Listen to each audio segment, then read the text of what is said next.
નમસ્કાર ખેડૂત મિત્રો, આજે આપણે આ જોઈ રહ્યા છો શીંગમાંથી માટી અલગ કરવા માટેનું મશીન, એટલે કે માટી સાફ થઈ જાય છે.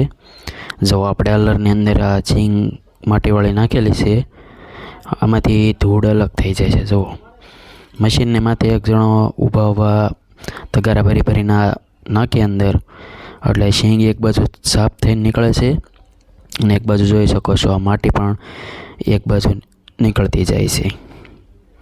જો આપણે તગારાની અંદર માટી તમને જોવા મળી રહી છે મિત્રો, આપણે ટ્રેક્ટરની સાથે જોઈન્ટ કરેલો હોય છે મશીન, અને એક બાજુ ઝીણી માટી, એક બાજુ મોટા ખાંગડા, અને ઉપર આપણે શીંગ ઉરે રાખવાની છે, અને શીંગ સાફ થઈને ડગલો થાય છે એક બાજુ, અને એક બાજુ માટી નીકળતી જાય છે.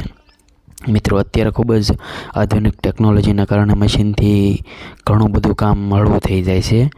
ડાળા પણ અલગ પડતા જાય છે, અને શીંગ પણ અલગ સારી થતી જાય છે, માટી અલગ થતી જાય છે. આપ જોઈ શકો છો, આમાં ડાળા પણ અલગ થતા આપણને જોવા મળે છે.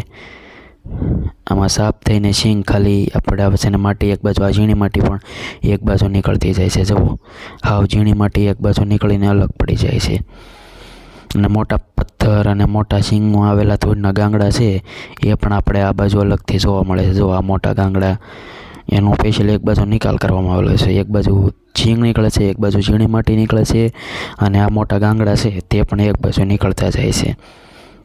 આપ જોઈ શકો છો, આવી રીતે ખૂબ જ સરળતાથી શીંગ સાફ થઈ જાય છે. ઓછા માણસોની જરૂર પડે છે, અને તાત્કાલિક કામ થઈ જાય છે. જલારામ કંપનીનું મશીન છે, આપણે આ જોઈ શકો છો.